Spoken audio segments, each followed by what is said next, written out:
I'd like to introduce Judi Hopewell. She's going to do a little sort of competition, a little what hands do you know, some mystery stuff going on, something fun for us to do. So I'm going to hand you over to Judi Hopewell right now, and she has a lot of stuff prepared here. So thank you, Judi. So good morning, everybody. We're going to just have a play, but just to get warmed up, I don't know what gear you've brought with you, but if you could take out right away some ink and a pointed pen. If you don't have that, a softish pencil will work, just to get warmed up.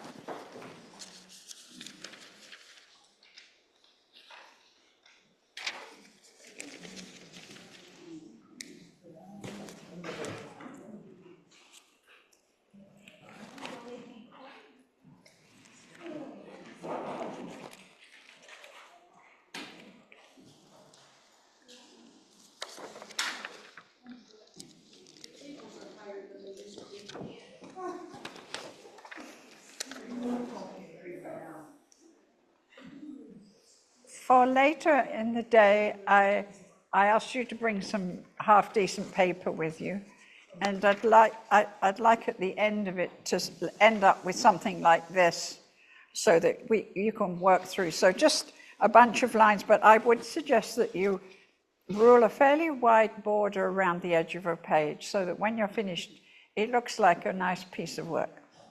So you could be fiddling around, ruling up while you're playing, if you like. But just for now, on a scratch pad or your exercise pad, what do you call it, practice pad. You're moving away from the camera. Oh, sorry. You're kind of going over to your I'm getting stage direction here because I'm not behaving. Okay, so I'm just going to use the pencil that Betty introduced us to, this Blackwing pencil, because it's nice and soft. So this is just to warm up your pen skills just for today. So find a line. And I'm going to teach you something you don't want to be taught, but that's okay. It's just a funny experiment. Ready? Poised? Pencil ready? I'm waiting. Come on. Okay. We're going to do a series of strokes in different directions, and they're going to be light and heavy. So weighted and not weighted. So the first one, should I go a bit closer in, do you think, Kaz? This one? There we go. So just sloping from left to right, a soft stroke, very straight if you can. And then the same stroke, heavy. And if you're doing it with pen, anybody doing it with ink? No. Okay. Now the same upright, soft, heavy. Opposite, soft, heavy. Now a curved stroke, soft, heavy, and the opposite, soft, heavy. Sitting on the line, soft and heavy, and under the line, soft and heavy. And a little hook on a line, and a little word, and just watch this.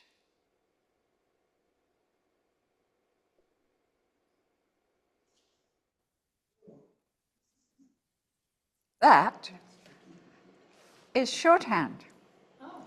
And this says Warmland, Calligraphers.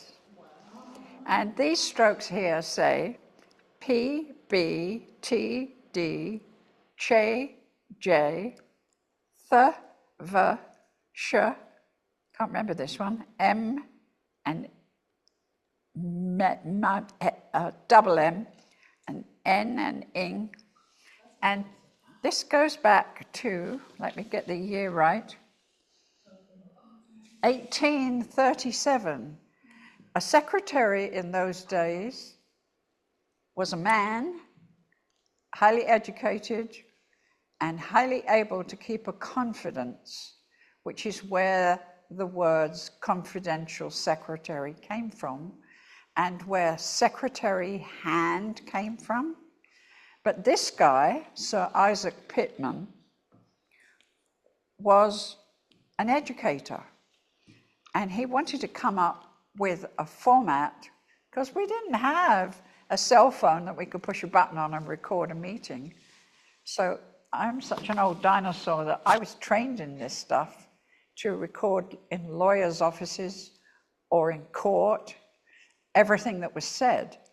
Nowadays in court they do typing and it's all transcribed for you, but so there's no need for any of this stuff now. But where all our pen forms came from, he was an accomplished penman first, and then he developed this lovely language. And this is my little dictionary. I think you could probably see it better if I do that. And so they developed all kinds of forms. It's a silly bit of nonsense, but I thought you'd be interested just to get your pencil going. Could you use the Warmland calligraphers bigger so we could see it? Like, so we could write it down too? What's that? Warmland? What's the right shorthand that says Warmland calligraphers? Oh, sorry. Just so we could copy it. Oh, I see. I'll do it bigger. Here we go. Land, and then so it's calligraphers. Oh my gosh, it's so cool. You'll never use it again in your whole life. I just thought it was a bit funny. I'll give you this piece of paper. Here, we've got to move on. Now, what you'll need next is some kind of, if you're using practice pad, I'm using my favorite purple marker pad that I always use for everything because it's translucent and I've got lines behind. I want you to take out a broad edge pen of some description. You could use a parallel pen, or you could use any of the broad edges that you're used to and comfortable with, like a C2 or something like that. And all I'm doing with you is just warming your hand up so that you're going to be ready to race off to the contest shortly. But you're just going to get up to mischief now. So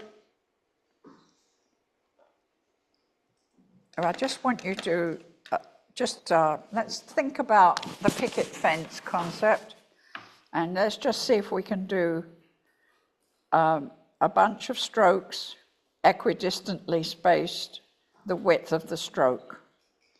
You notice that my pen is at 45, so I'm getting that slope top.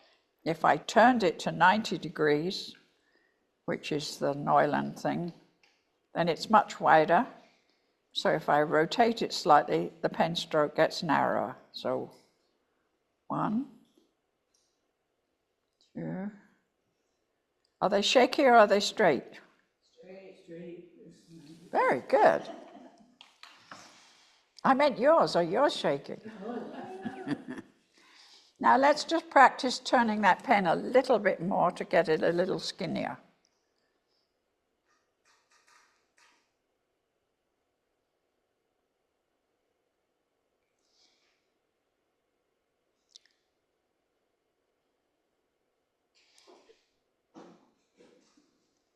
So this is rather large, so what can I do with it? So I'm going to use this to do our old friend that we learned last year, which is black letter. But if I change pens to a smaller nib,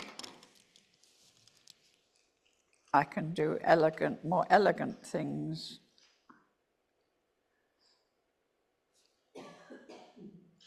With the or with the pointed pen, which avoids ink pots, of course. So this is what we're going to dance around today and work our way historically through the list of hands and just see what you've got tucked up there in your little noodle that you can remember. I will very fleetingly show you an example of the hand.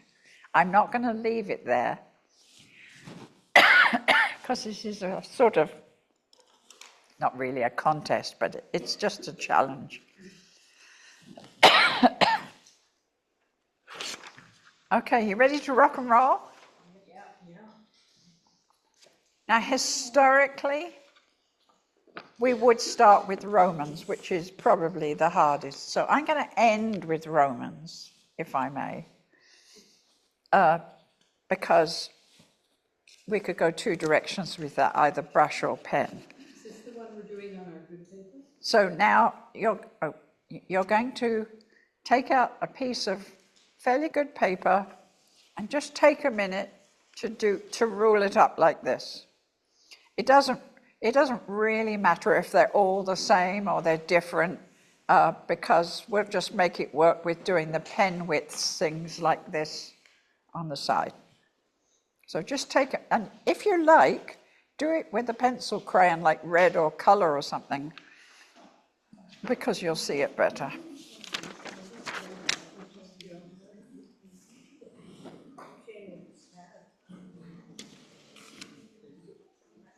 I just want you to have something to look at afterwards. So just like inch round the edge. I don't do math stuff, so mine's all over the place, so don't look at mine. Can be even, yeah, or it could be a couple of large lines and a couple of small lines. Where's the hot air coming from? Oh, it's that. It's blowing hot air. I thought I was having a flush.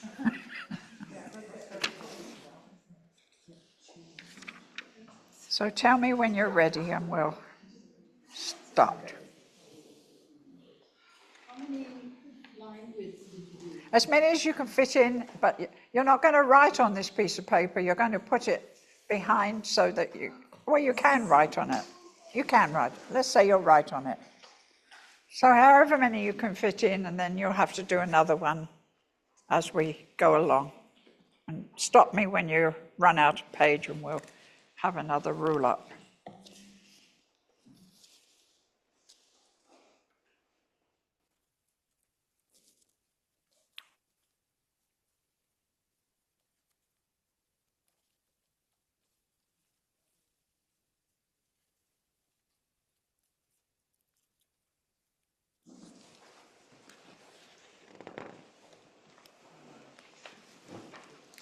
There's only one person I know that's really good at this firsthand,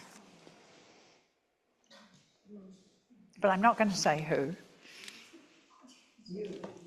Not me. I do not know this hand at all, but I thought I would show it to you. Quickly, look up now, everybody, because I want you to see this, because it's not going to last. The name of the hand is Rustics. Here it is. Have a quick look at it.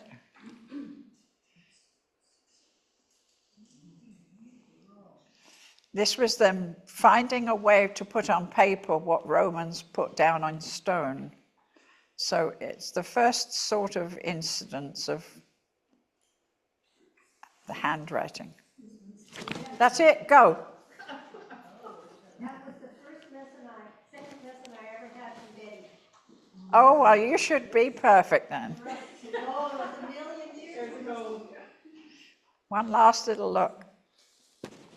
Just write just the word rustics, if you like. That might work well with each hand, because we haven't got the luxury of time to do anything more than just a word. And see if you can conjure it. Don't worry if you can't. Most people don't know rustics. But I was trying to be historically honest, so.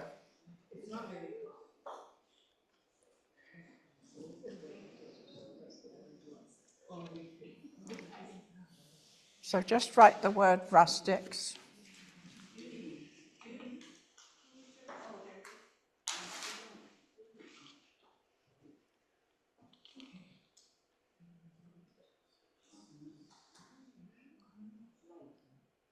If you've never seen rustics before, it's not really fair for me to take this exemplar away. That's why I'm looking. But keep going. Keep going. No cheating now. Let's keep going. And if you leave this one, it's just fine. You still might get more than the next person. Who knows? We're not marking you.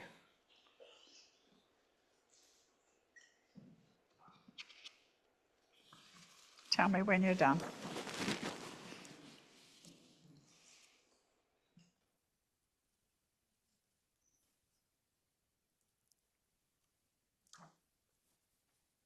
Where's my list?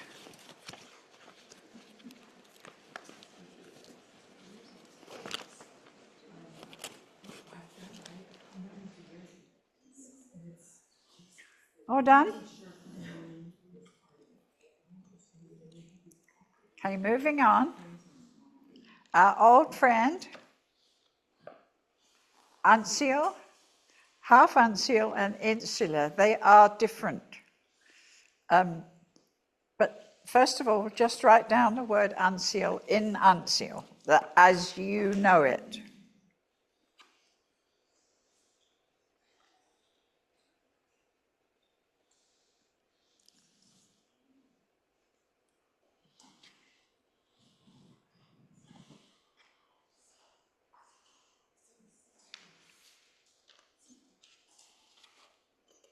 The word insular comes from the word meaning islands. So the uncial script went from Scotland to Ireland.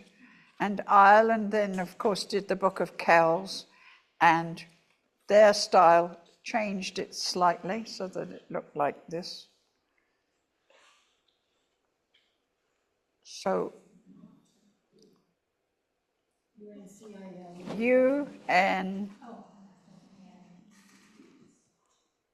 There's 100 different versions of this, so it's really hard to be definitive. But here's the beautiful Book of Kells. If you ever go to Ireland, you have to go and look at it. It's absolutely beautiful. So this is what the Irish did with it. So this is called the insular.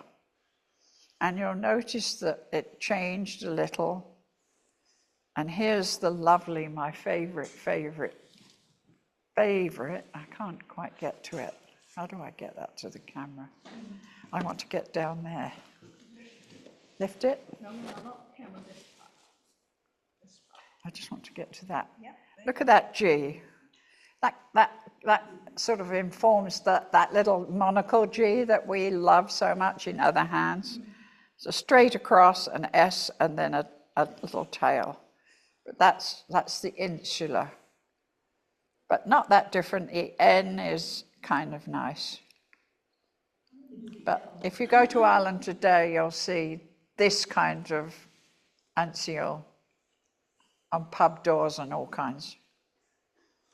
So this is considered to be the capital form.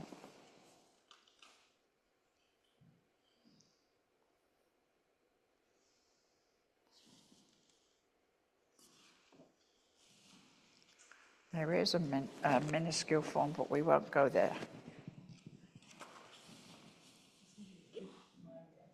Ready to move on? Caroline is the name of a hand. But anything to do with Charles was called Carolingian, which is what we call it today. Here's an example. You can just move this little camera down. Okay, sorry. Or you can come out so you've got more look there. Yes, all right.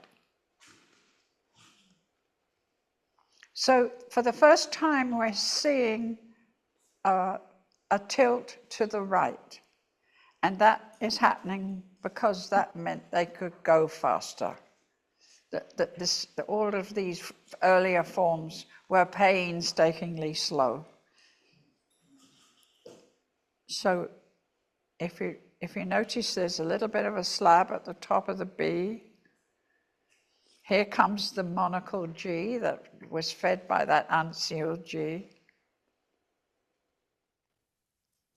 So if you want to try and write the word Carolingian, go.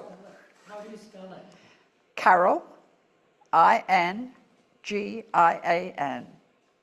Carolingian.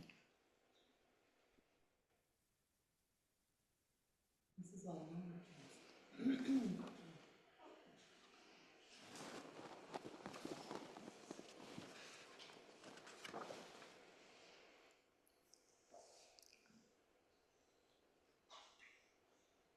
Am I going too fast?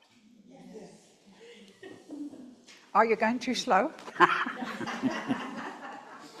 The test of if you've got it in your memory, it will be in there.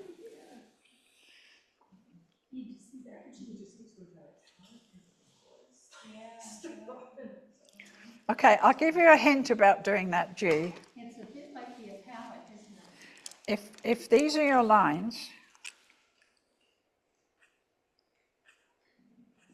it wouldn't be that. It's more like 3/4, then the tail to the line, and then around, and then the eyelash. It needs a fatter pen than that.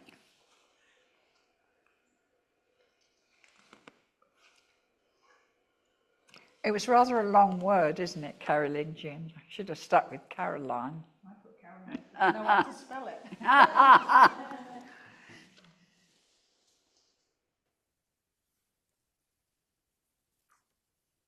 Pushing on.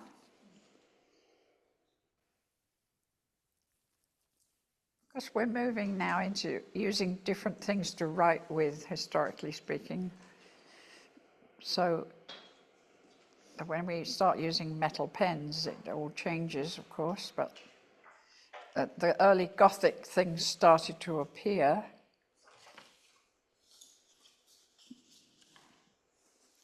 Which looked like this, of course. And these were absolutely minute. So heaven knows. So here's an early form of Gothic, which I'm not going to ask you to do right now. I'm going to ask you to do Textura Quadrata, which is the black letter that some of us learned this year. You will need sort of a medium-sized broad-edge nib.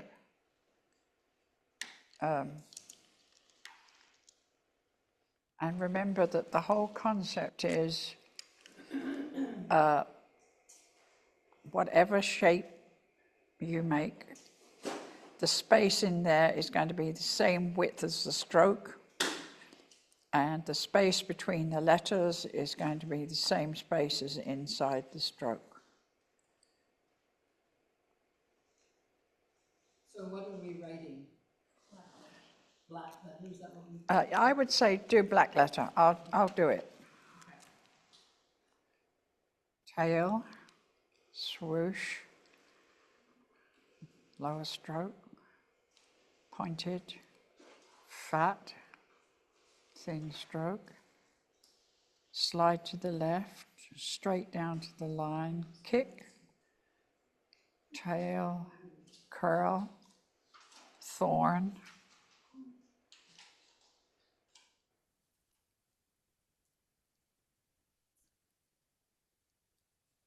And I'm already goofed up so that my pen width should be in there, and my spacing's not as good as it might be. Even if you only write the word black, that will be good enough.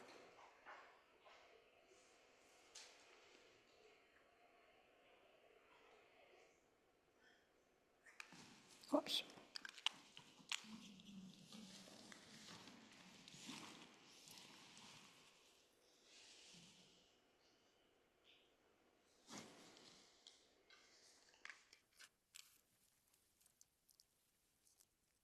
when you start doing homework for projects like this, you make discoveries which I made on the next one, which is Textura preciscus, which is different again. I haven't seen this one. There are 9 different forms of black letter, and this is preciscus.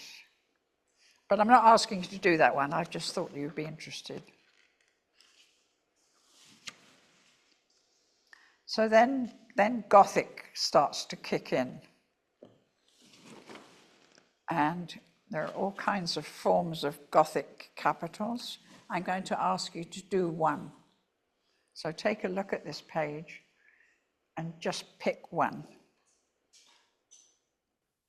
which could have been used as a versal meaning, a decorated capital letter at the beginning of a paragraph.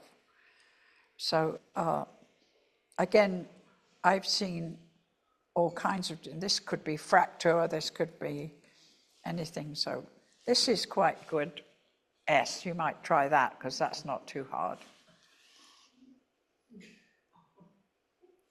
And don't be doing it little. Have some courage and do it fairly large. I'll do one.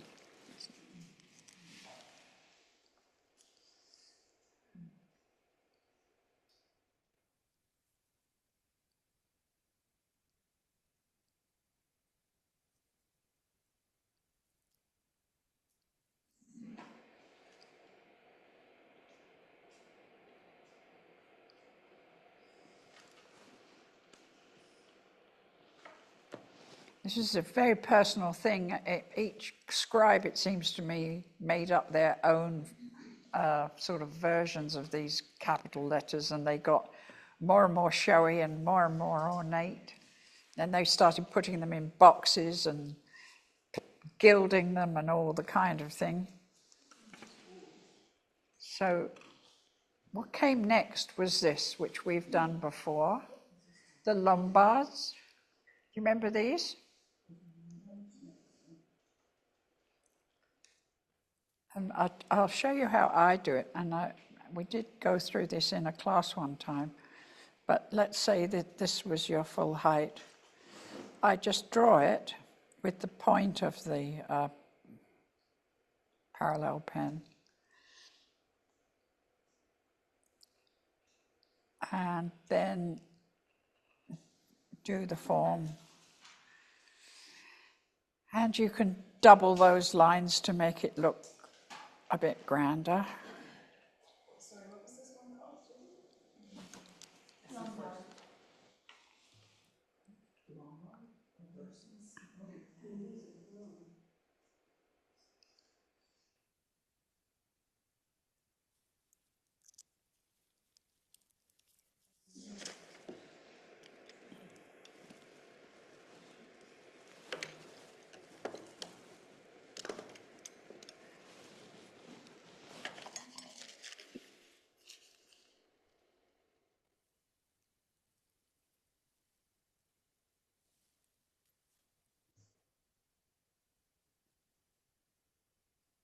Oops, the ink was still wet. And then just add a little colour. I'm doing it very sloppy, I just want you to get the idea.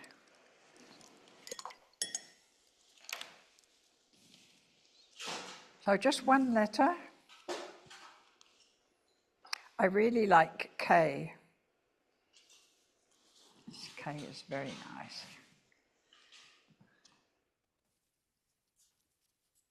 Again, this is a stylized representation. I just chose a book. That would be, I could show you an example of everything. How much time do I have, Lucy? You have to go, I would say another half hour Okay, at least. okay, I'll push on. Have you done your Lombard? If you don't have paint, just fill it in with a colour pencil. And if you don't have a colour pencil, you can do your fill-in like this. Oh, that's no good. Let me use a pencil. So if you wanted to create the contrast, very neat parallel lines can be very effective inside a letter.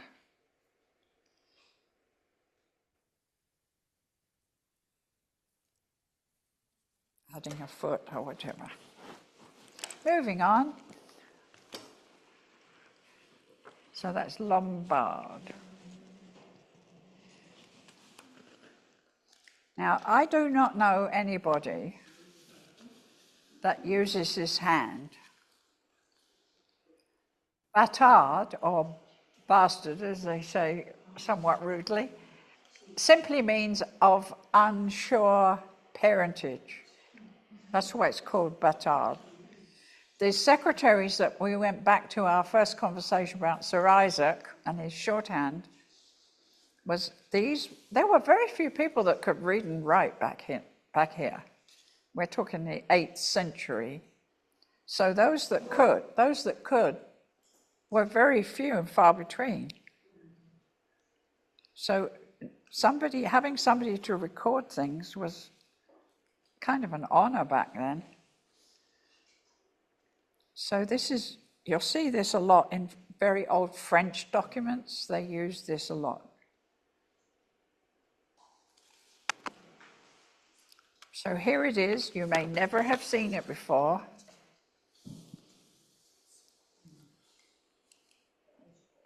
But you can see that it's related to blackletter. You can see some of these formats, but it's rounding. And the reason it's rounding is it's faster. Look at this F with a fat belly. Here's a black letterish S, but look at this H. Very different. What is this called? Can you translate what that person said? They were just asking what this one was called. Oh, well, this, I can't bring myself to say it, but it's a bâtard secretary hand.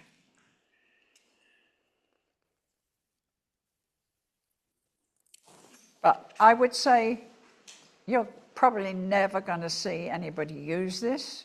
I'm just going through the history part. So that's bâtard secretary, and then this is the full bâtard right here. Again, it's been streamlined. It's been streamlined so that it would go faster. Look at this. That could be number 8, but it's a D with a curly tail, and then it joined. It gets confusing. But it's because they're now trying to write quickly. So just see if you can write the word bad and have a go at this sexy D. Now, what would you use, a C2 or something like a flat nib? Yes, just a straight nib. Any straight nib will do. Your parallel pen will do. What book is this? This is in our library, I think. Isn't it, Kathy? Yes. This is my own copy, but David Harris. I buy all my books on thriftbooks.com, which is, they're all used books, and you get it for a fraction of the price. This is a really good book, and I have his other one, which you've probably seen in our library, which is this one, Calligrapher's Bible, both David Harris. This is a nice thing to have in your collection. It's just every hand. Calligrapher's Bible. You borrow it from our library. Anyway, stop pushing me off, pushing you ahead. Come on, let's go. Bâtard.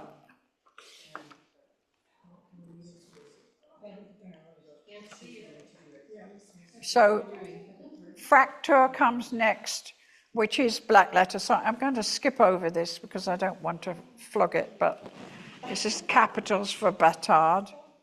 Now we get to the fun part.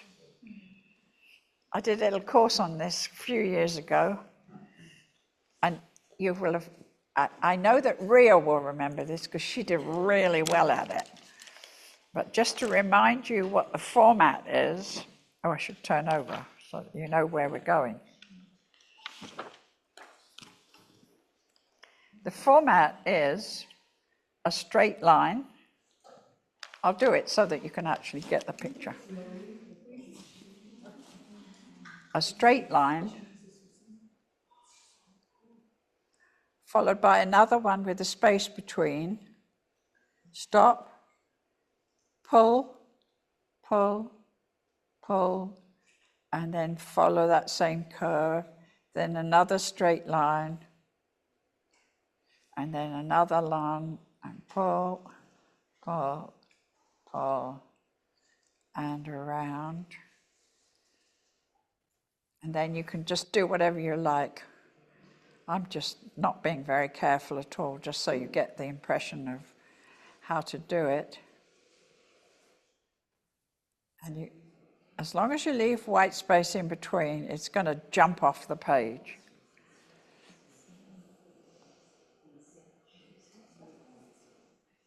Don't be scared, just try it. And don't forget to use the corner of your parallel pen. You can do all kinds of dainty little decorative.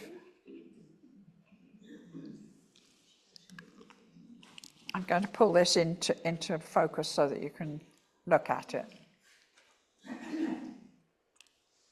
You do need a broad edge pen to do this. And if it's too hard, just sit this letter out.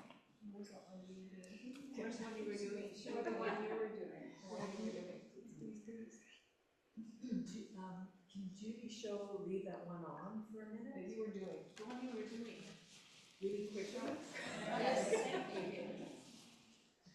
This? Yes. I smudged it all. It's amazing. S is kind of easier. No, it's not. Don't be such a coward. Jump in the deep end.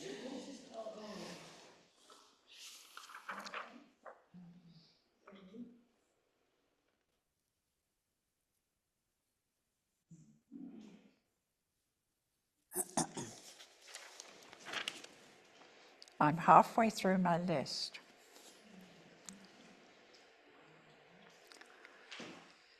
So the Duc du Barry was the one who sort of started this. Look at these old documents here, where they enhanced the ascenders to a huge height and then started doing little cadles. Oh, cadle is the English, but cadeau, the word for gift in French, is like all of these flourishes are my gift to you. Ta-da! Just like they bowed in French culture and they swirled their arms, they were now swirling their pen strokes to do all of this nonsense, which is really nice. Too much time on their hands. It's lovely. Yeah, they had no TV or iPads. This is what they did instead. And in a candle too. No electricity. Anyway, bit of fun. Something to go play with. So then we started to see really nice decorated manuscripts. This is a piece of music here. This is sort of the precursor to the kind of music that we have tales on today, but you can see the staff there, you can see the 5 lines and the notes, but here's the lyrics sort of punched in between. These are nice things to own if you ever see these in a sale. They're usually about 4 inches by 7 or 6. It's a nice thing to own if you ever see one in a sale. Which gets us to Rotunda. Has anybody here ever studied Rotunda? I haven't. Oh, you have. Go for it, Marion. You're going to win. Marilyn, you're going to win this race. Ben was teaching a whole lot of these when I first joined. We did Rusticon, we did Rotunda. We never used it again, but we did do it. Please write the word Rotunda if you can, if you want to. It's very round, isn't it, Rotunda? But look at the inner shape. It's sort of Gothic gone wide, if you look at it. I mean, this is Gothic gone wide.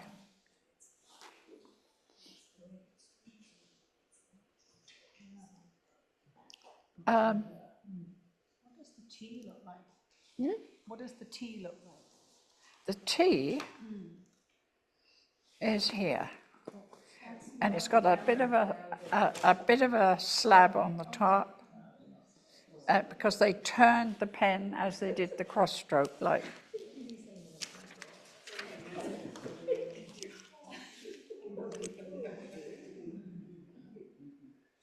that.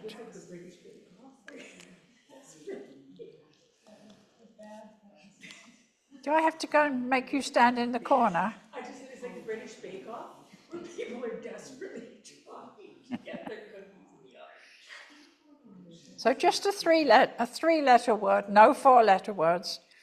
I'm sure you're feeling like that right now because I'm pushing a little bit too hard, but anyway, I just want to get through it.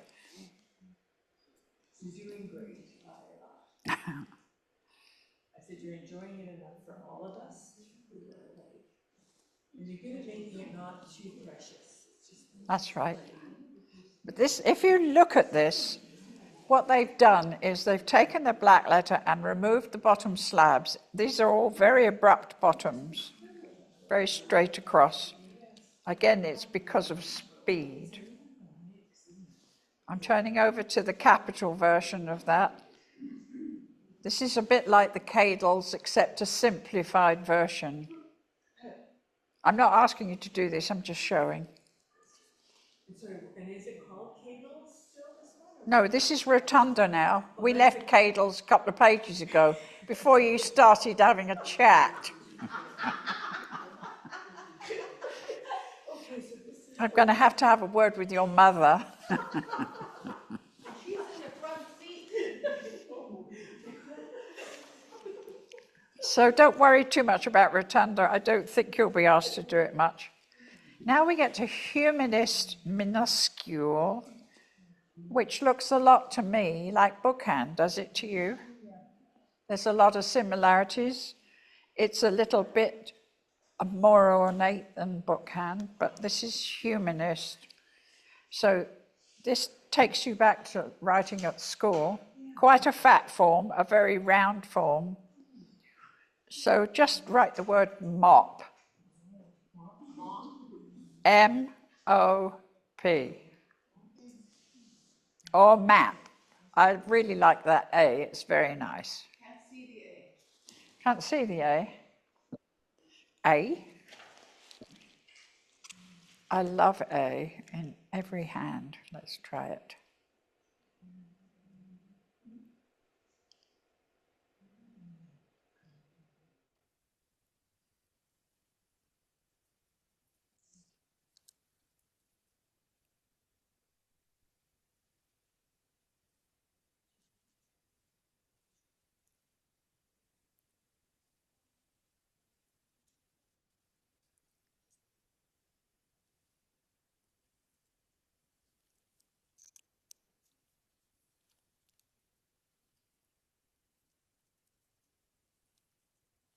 Never in a lifetime will you know every hand, that's for sure. Just want to point out at the bottom here, it shows the same letters but done with a slight slant, which is how hands develop. They morph from one thing to another. And everybody's trying to get away from the straight up and down, which was the old manuscript style, to a faster to execute, which moves us tidily into your favorite. Now, don't tell me you don't know how to do this, because I know that you do, unless you're new, which is quite fine. Italic, everybody's sweetheart. Everybody loves italic. So remember, if this is upright,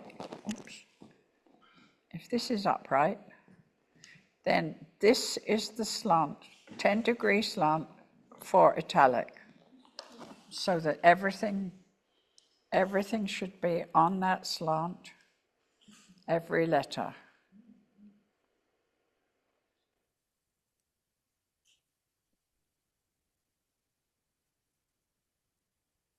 And you can do this in your instrument of choice.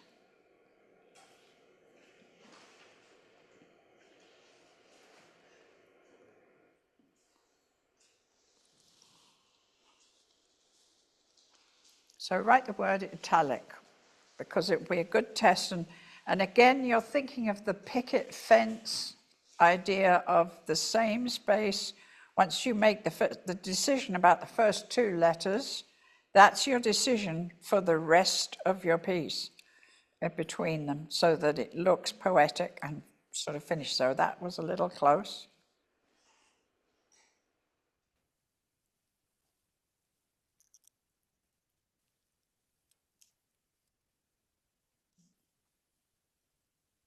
And all of you will be able to teach this next year after you've taken Caroline's course.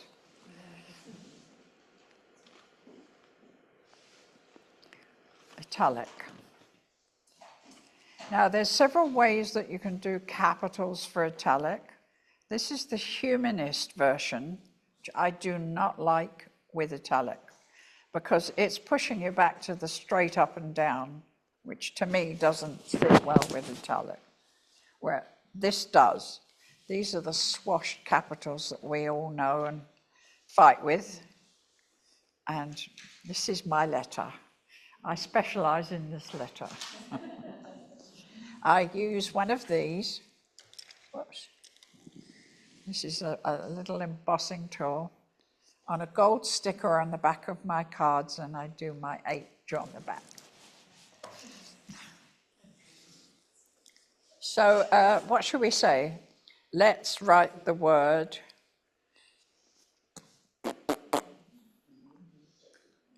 I'll just remind you about T. So if this is the slope I want for my capital T, I want to make this straight across and lift up. So let's write the word in capital T, A-G, tag. All in capitals? No, capital T, A-G. Here's the letters again. A, G. And when I was taught italic, we didn't have this joining tail here, but you can see how one thing leads to another, and that's how we got the monocle G joining up again. Because every pen lift slowed down the writer. So all of these things were headed towards a hand that could be done without lifting off the page. And in italic, we're still lifting off the page. Judi, I have a map book, and in it is the history of maps. And they said with the invention of the italic hand, maps became much more detailed. And it was one of the major influences for the development of exploration and map. Yeah. Because Well, they were able to get more words on the map. Yes. And I think it was because people found that they could do it. And so it was more accessible for people. Because all the stuff we've done up to now is a bit hard, where this gets to be easier once you learn the formats of the circles and the line height and the picket fence, evenness. So slope, equal height, and matching the spacing between, that's what gets a beautiful line.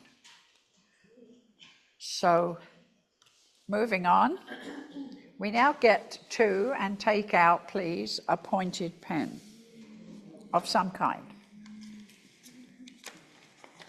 Everybody has a favorite.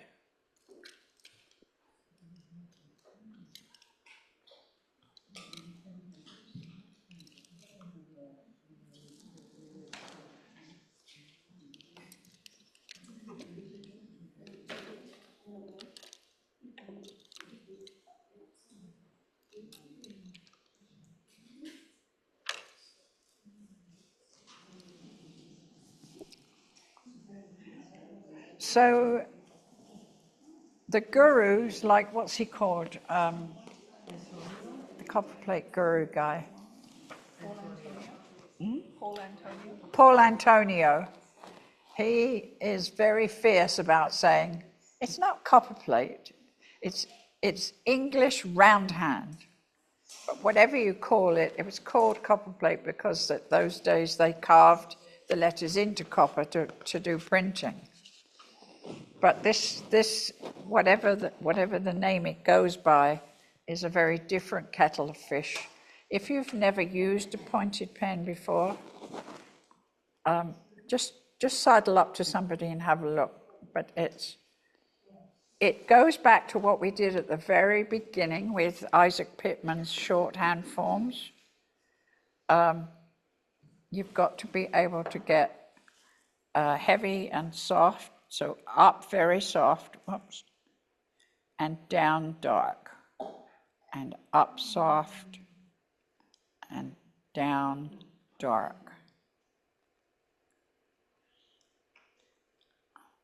I'm a bit out of practice with this stuff. But let's see if you can write your name, all lowercase, with this. And I'll bring back the good stuff so you can see it properly.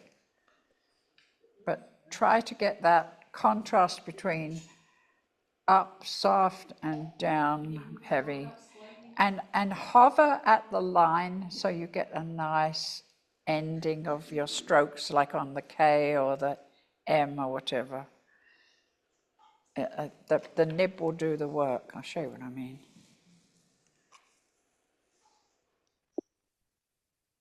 And stop.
So the capitals are lovely, but they take a lot of accomplishment and work, and we don't have the time to do a lot. But you might try the letter V, as it's fairly simple. Remembering that the whole form is based on the oval. Whoops.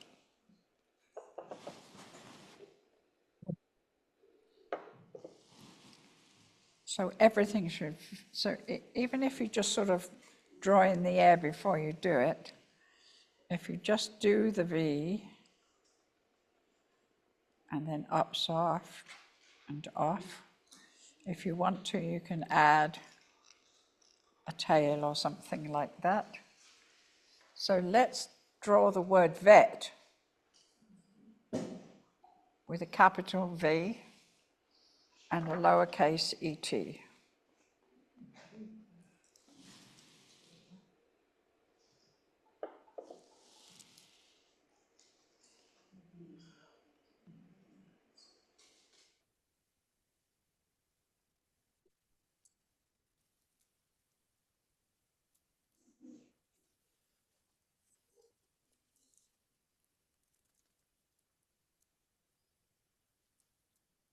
Now we get to the hard stuff. Oh, no, we have missed one. I know what we're going to do next. Speaking of trying to get faster and faster, when people got good at copperplate, they wanted to go faster yet especially in the world of recording. And so up pops this version, which again, Marilyn on the back row knows this well because she's taught it. And if you look at Spencerian up close, you'll see that there's fewer heavy strokes and more light strokes. The oval form is still in there, but they were able to write much faster, and there's a big following for this in the United States. There's an organization called IAMPATH, which is the International Association of Master Penmen, which they award one every year, and Teachers of Handwriting. They have a conference every year, but there's a lot of wonderful resources online if you're interested in getting good at this.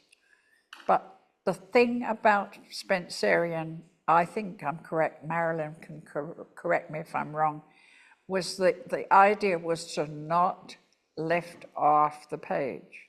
So yes, do a fancy starter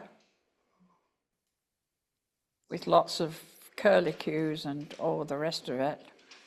But then you would go very, very tenderly, maybe wait the end of something, but you would just sort of keep on going I'm not good at this, but not stopping. This was really our first real hand that you could go at quite a lick. So Spencerian is something I have. If anybody wants to borrow them, I have the original copybooks that were given to teach this, and you can borrow one and take copies of it if you're interested in learning it. What's that woman called?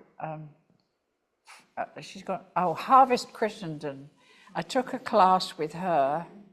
There were 150 people in the class, and she's up there about this high with her stuff, and my pen wouldn't work.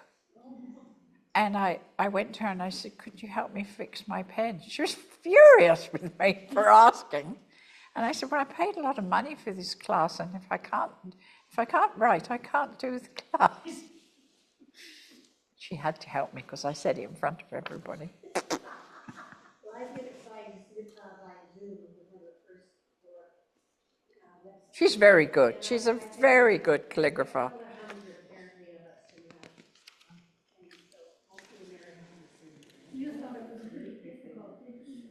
Okay. Now we get to modern. Modern. This book now closes. And this goes now to see if you remember the things that we've worked on. The things that we've worked on in the last few years. And the only way I can show you this is to do it. So in the last couple of years, we did, let's get a broad edge pen. Now we're going to rotate the nib to the 90 degrees. And everybody probably knows this hand. We're going to do Neuland, which is dead straight and very dark.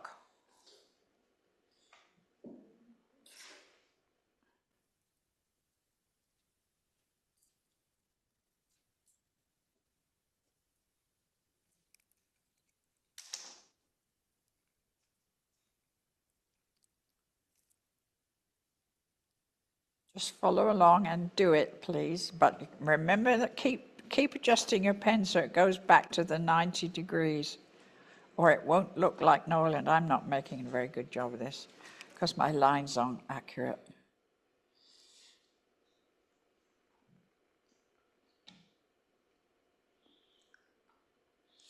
But this is a fairly fun hand for doing all kinds of things. Carolyn Dallaire, excuse me, does a very good version of this on envelopes when she sends people one of her lovely cards. And you can, once you've done your word or the first name of the person you're addressing, there's hot air blowing in my throat from this thing, it's making me cough. You can take a white pen and make a spine down the middle of these letters and they can look very good.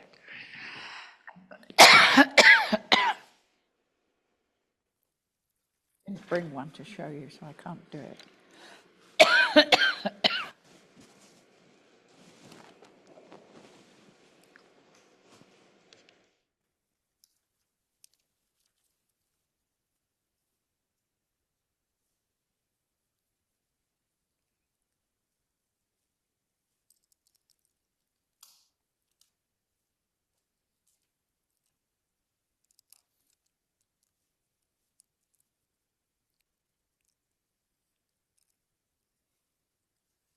All done?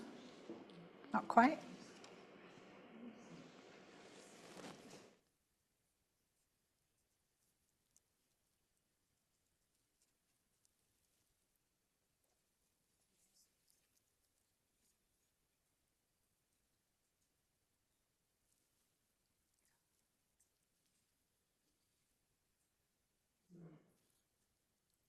Okay, we're going to move on.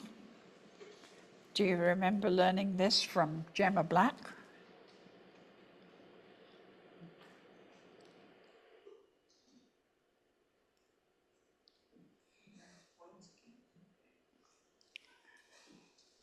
She's not very accurate, but you'll get where I'm going.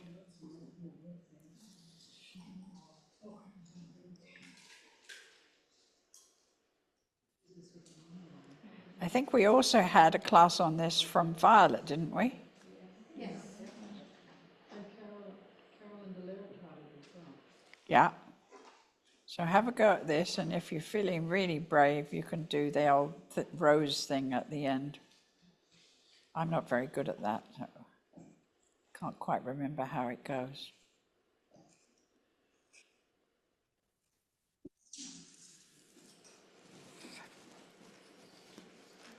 But the one I hope you'll really remember is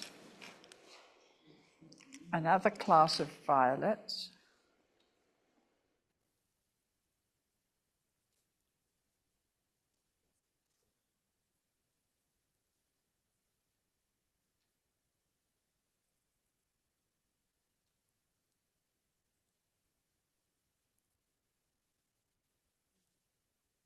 Remember this?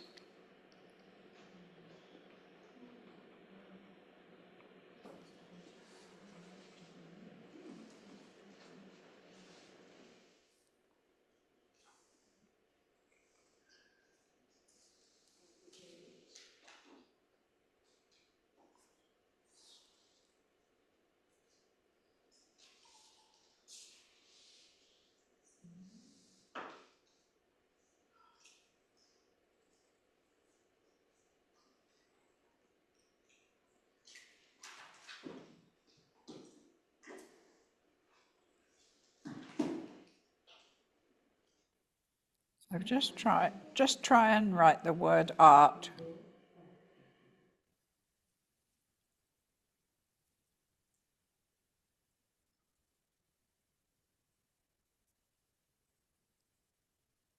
Whenever I see this, I always think of the French underground metro.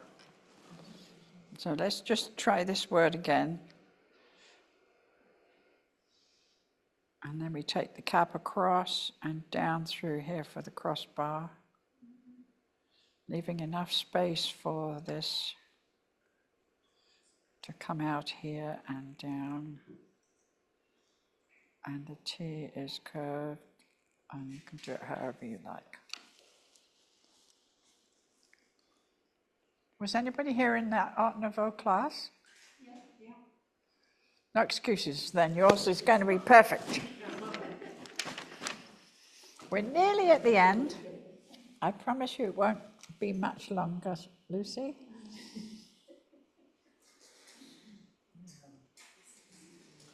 Some of us did something with Carol de Bosch. which is quite good fun. And it has to do with doing this, which is a heavy stroke and light strokes. This is what I would call a zany hand. Here it goes. This is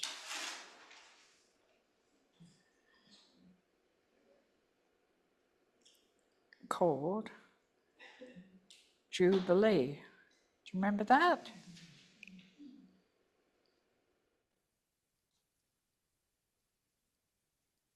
And sort of make it up as you go along.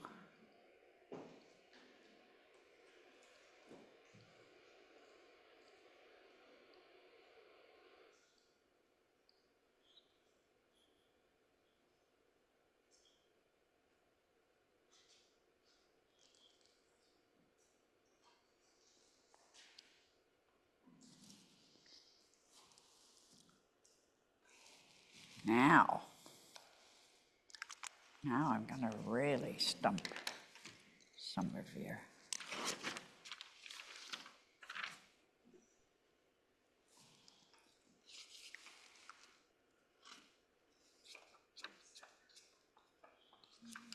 Did anybody bring a brush pen with them? A brush pen, if you don't have one, looks like this. If you would like to borrow one, please come and do so. It looks like this. Oops. This is a Kuretake, it's a small one. The ones that are more readily available in the stores is this Tombow marker. And these have a skinny end and a brush end. They're quite large, so they do quite a big stroke. I prefer working with a smaller stroke. There's loads of different formats of doing brush. I'm just going to show you one. The best person is Carolyn Delaire. She's wonderful at this. So I'm glad she's not here to check my work. Oh, okay. Heavy downstroke, it's the same concept with all of these hands. And then on the point only, down heavy, up soft, pressure, up. We were at last but one here, so just hang in there. The punishment's nearly over.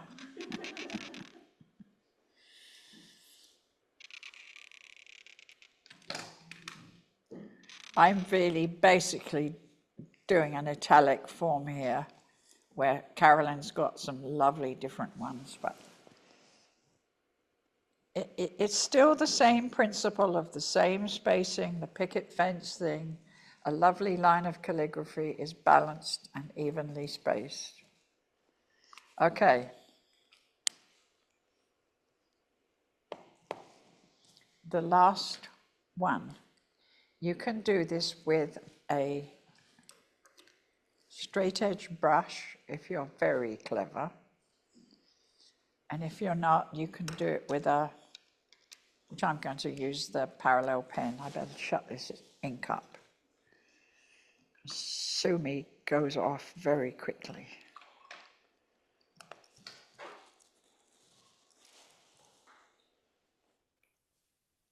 Oh, I can't do it because your little flange is slipping.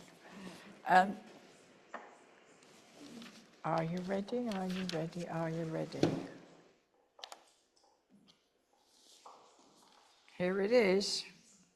Everybody's horror. Oh, groan. You only have to do one letter. It's not hard.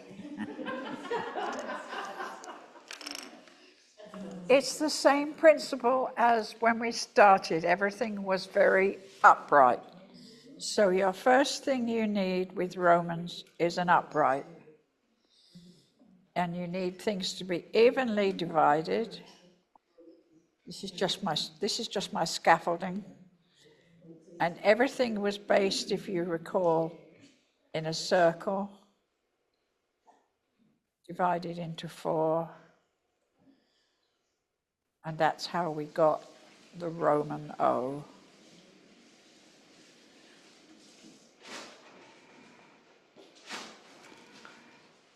So what should we try and do that's not too terrifying?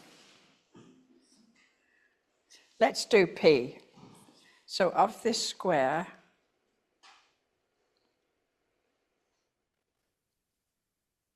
E is going to be about that wide. Watching, slide in, down, pressure off, but sliding left, and then around, lovely inner and off just before you touch it, and you get back on here and do a bottom. Oh, I didn't do a very good job. I'll cheat. Could you do a P? We'll try it again. A very straight upright, which I didn't do.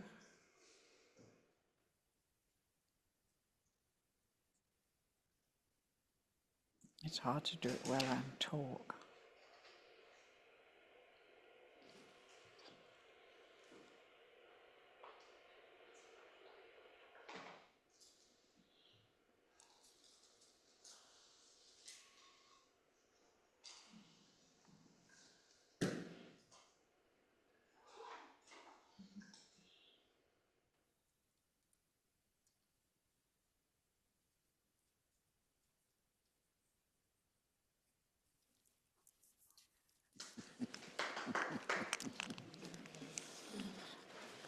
The torture is over.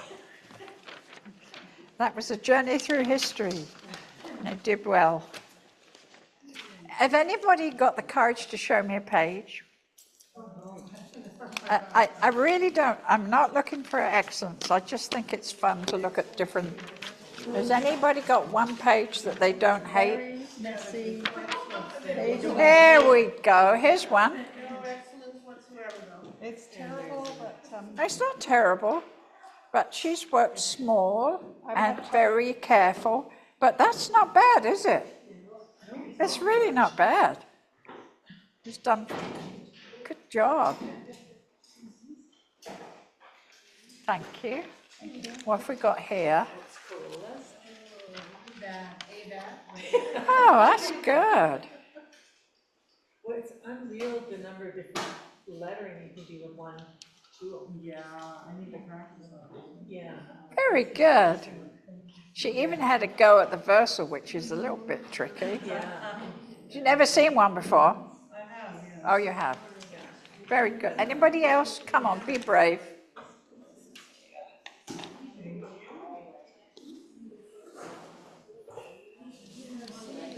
well, thank you very much, Judy. That was really good.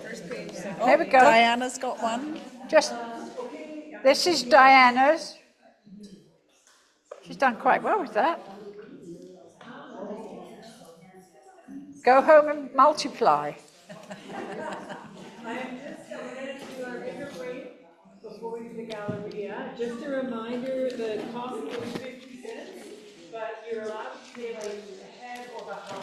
Like, you don't have to pay now. Grab a coffee and then just bring $1 next time. But it is, inflation has hit the coffee world too. We're at 50 cents. And I'd like to say a big thank you to Judy for, she put a lot of work into that workshop, so thank you so much. It's all play to me. Playing with letters is fun.